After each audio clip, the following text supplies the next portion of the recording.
The official record states that Corporal Matthias Krenn died heroically during the Vordast incursion, earning a posthumous medallion crimson. A convenient, sterile lie. The truth is that Matthias Krenn did something far more disturbing than dying.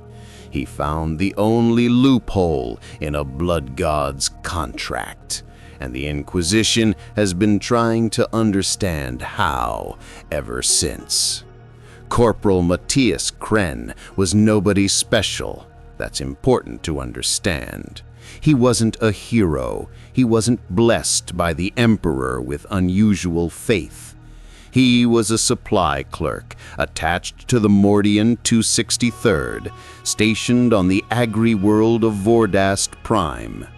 His greatest achievement in 6 years of service was implementing a more efficient ammunition requisition form. He had a wife on Mordia. Her name was Elena. A pict of her was taped inside his helmet, not because he was sentimental, but because the adhesive helped cushion a loose fitting that gave him headaches. He wrote her letters every week, not love letters, logistics reports essentially, updates on weather patterns affecting grain yields, complaints about improperly stored las packs, the mundane mathematics of an unremarkable life.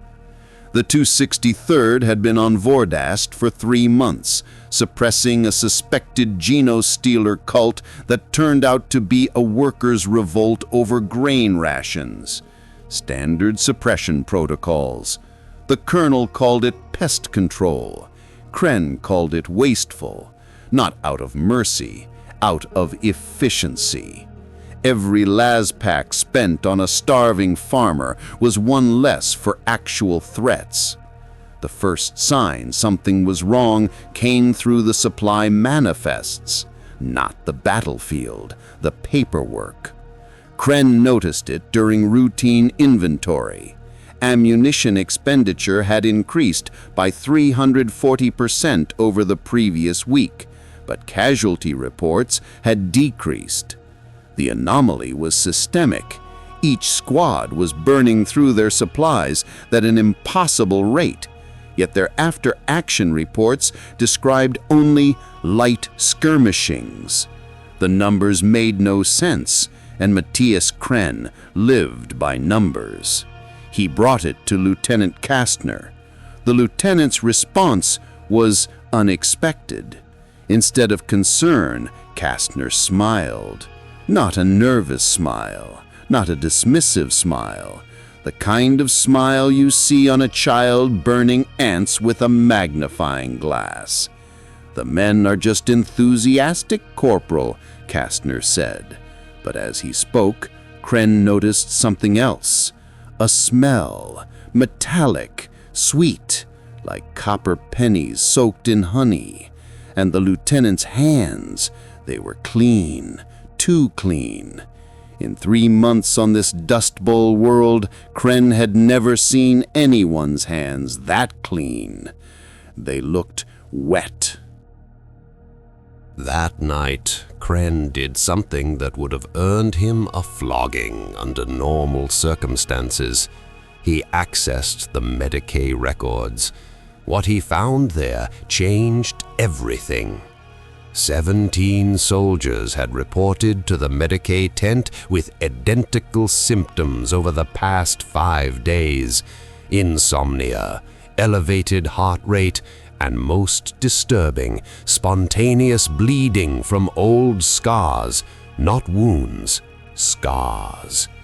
Injuries that had healed years ago were opening up and weeping blood, but the Medicae's response was listed as no treatment required. The patients were marked as combat effective plus. Krenn knew he should report this to the commissar. That was protocol. But when he reached the command tent, he heard voices inside. The colonel, the commissar, the senior staff. They were laughing, not the bitter laugh of soldiers, the wet, choking laugh of drowning men who've decided they enjoy the water. He made a choice then, not a brave choice, a mathematical one. The equation was simple. Something was systematically compromising his unit's command structure. Therefore, the chain of command was no longer reliable. Therefore, he needed more data. He did not go to the command tent. He went to the perimeter to observe. What he saw there would haunt the archive's picked captures forever. The sentries weren't at their posts. They were 20 meters forward in no man's land, and they were training, but not normal training. They were fighting each other, real violence, broken bones, split flesh, and every time blood hit the dirt, they would stop, kneel, and press their faces to the stained ground, drinking it in, literally. Then Krenn heard the whisper, not with his ears, inside his skull, a voice like grinding metal. Why do you just watch? Your blood is cold, warm it. Your blade is clean, dirty it. Your brothers have found the truth, join them. The voice had weight, physical weight. It pressed against his thoughts like a thumb on an eye, and with it came a vision, just a flash, of himself standing over Elena's body, her blood painting an 8-pointed star across their hab unit floor. The image was so vivid he could taste the iron. But Matthias Krenn was a man of numbers, and the voice had made a critical error. It had shown him Elena's body on their hab floor. But their hab unit had carpet. Elena had picked it herself, blue with small yellow flowers. Cost them 3 months' savings. The blood wouldn't pool right on carpet. It would soak in. The equation was wrong. That tiny inconsistency, that failed detail, gave him just enough mental distance to step back, to think, to calculate. He understood then what was happening. His regiment wasn't being attacked. They were being recruited. But understanding the problem and surviving it are very different calculations. Because at that moment, Krenn realized he'd already made the mistake that would either kill him or, worse, save him. He had picked up his last gun. He didn't remember doing it, but there it was in his hands, and it was warm, too warm. The power pack was humming a note that shouldn't exist, a note that made his teeth itch. And that's when the second voice spoke. Not the grinding metal one. This one was softer, almost paternal. You resist the call. Interesting. The others fell like wheat before the scythe, but you stand. There is strength in you, little clerk. Strength that could be so much more. I could make you a king of skulls, a harvester of nations. All I ask is one small offering, one tiny cut. Draw blood, anyone's blood, even your own, in anger. Just once. The rest will follow naturally. The voice paused, then, almost amused, or you could try to run. That would be educational for both of us. The smart thing, the sane thing, would be to run. But Matthias Krenn looked at the numbers. Running meant leaving the camp. The camp was surrounded by 40 square kilometers of empty grassland. The nearest settlement was 3 days away on foot, and every vehicle in the motor pool would have drivers who were already compromised. The mathematics of survival had just become very complicated. Krenn made his choice. He walked back to his tent, slowly, deliberately, counting each step. 347 steps. He needed the numbers. They were solid, real, unlike the shadows that were starting to move wrong, reaching toward him against the light. In his tent, he did something that would confuse inquisitorial investigators for decades. He began to write, not a warning, not a prayer, a supply report. Form 49B7, requisition for additional ammunition. He filled in every box, every calculation, every justification, the most perfectly completed form in Imperial Guard history, because Matthias Krenn had realized something. The voice, Khorne himself, though Krenn didn't know that name, fed on passion, on fury, on the conscious choice to commit violence. But bureaucracy had no passion. It was pure process, emotionless, mechanical. As he wrote, the pressure in his skull increased. The metal voice returned, no longer whispering, roaring. "You waste time with paper while your brothers baptize themselves in glory." Krenn didn't respond. He moved to Form 49B8, casualty projections for extended operations. The temperature in the tent began to rise. The air itself turned red. His vision started to blur, and when he wiped his eyes, his hand came away bloody. He was crying blood, but he kept writing. "Take up your blade! Take up your gun! Spill blood in my name!" Form 49B9, medical supply allocation request. His tentmate, Private Urine, entered then, but it wasn't urine anymore. His eyes were solid red. His teeth had been filed to points. In his hand, a combat knife dripped with something that wasn't quite blood, too thick, too dark. "The God wants you, Krenn," he said, his voice layered with harmonics that shouldn't come from a human throat. "You can join us willingly, or I can open you up and let him in manually. Either way, you will serve." Krenn looked up from his paperwork. His face was a mask of blood from his weeping eyes, but his expression was perfectly blank, bureaucratic. "I need you to sign Form 49C2, confirmation of personnel status change." Urine laughed, a sound like breaking glass. "You're mad." "No," Krenn replied, returning to his forms. "I'm accurate." What happened next should have been simple. Urine attacked. A straight thrust with the knife aimed at Krenn's throat. Any normal man would have defended himself, fought back. Even if he died, he would have tried. But Matthias Krenn did something else. Something that had never been done in the 10,000 years since Khorne first tasted mortal blood. He let Urine stab him. Not in the throat, that would have been fatal.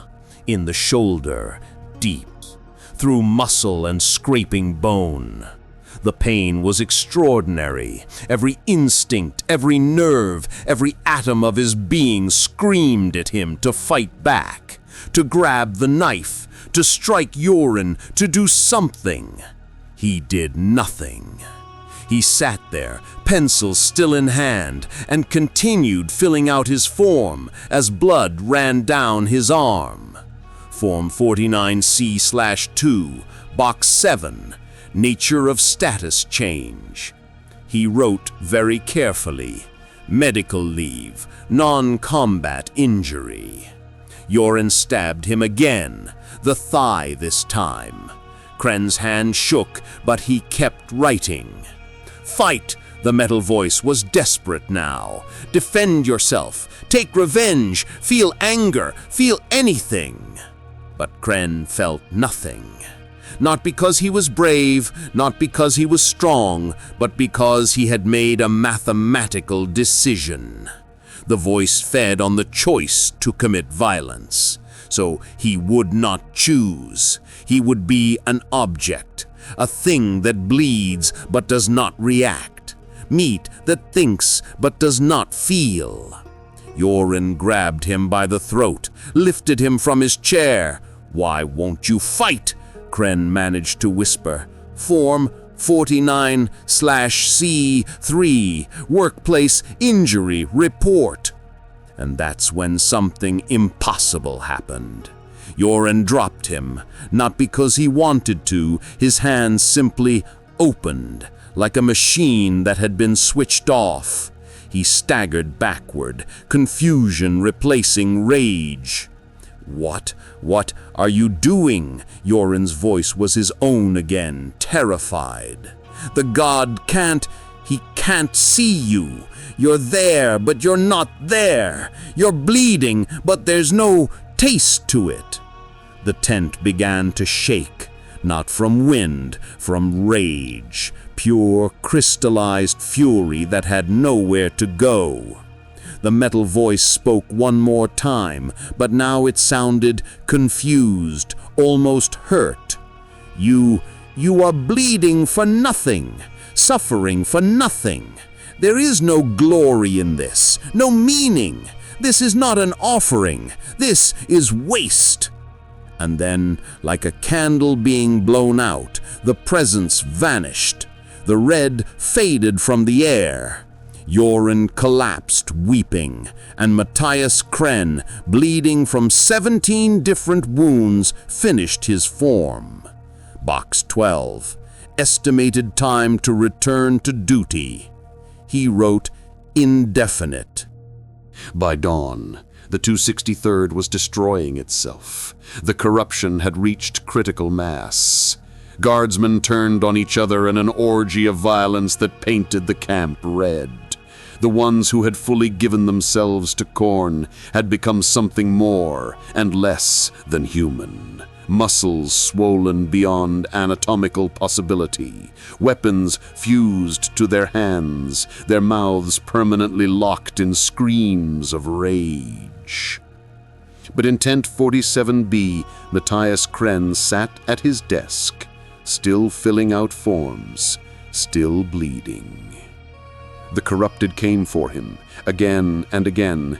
Each time he did the same thing, nothing. He let them cut him, stab him, break his bones, and each time, at the moment when he should have fought back, when any living thing would have fought back, he returned to his paperwork. By the third hour they stopped coming.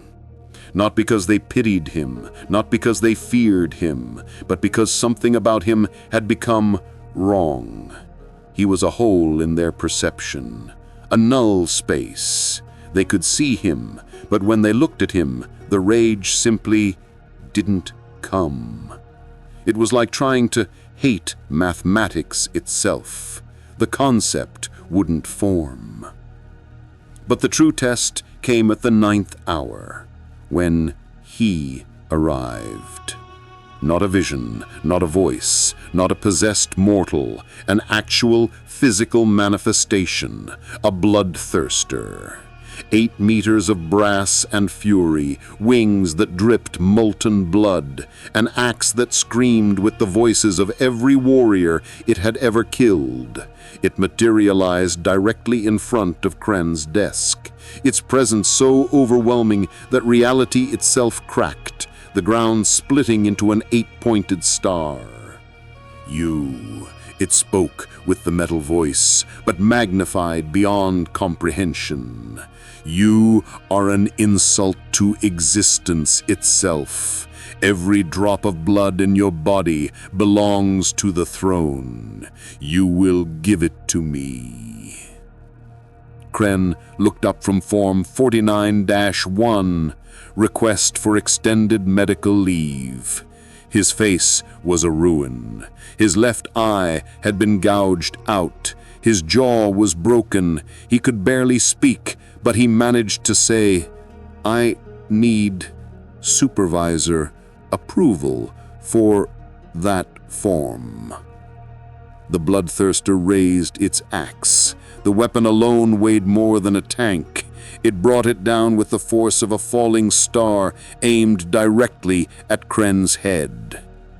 Krenn didn't move, didn't flinch, didn't even close his remaining eye. He just sat there, pencil in hand, waiting. The axe stopped 1 millimeter from his skull, not because the demon chose to stop, but because it had to stop. Because killing Matthias Krenn at that moment would have been meaningless. There would be no fear to harvest, no defiance to crush, no courage to prove inferior. It would be like executing a spreadsheet, pointless. "What are you?" the bloodthirster roared. And Krenn, through his broken jaw, gave the only answer that mattered. "Clerk, 3rd class, serial number 44927881. What happened next is barely recorded in the archives, because the few survivors couldn't adequately describe it. The bloodthirster didn't just leave, it fled. It tore a hole in reality and threw itself through, not in defeat, but in disgust. Confusion. The witnesses said it looked like a predator that had bitten into prey, only to discover it was made of stone. And in that moment, the corruption broke. Like a fever passing, the possessed guardsmen collapsed, their mutations reversing, their minds shattering from the memory of what they'd done. The blood on the ground turned to ordinary blood. The brass chains that had begun to manifest in the air dissolved. Because Matthias Krenn had done the impossible. He had made violence boring. The Inquisition arrived within 6 hours, a full purge team. They expected to find a daemon world in miniature.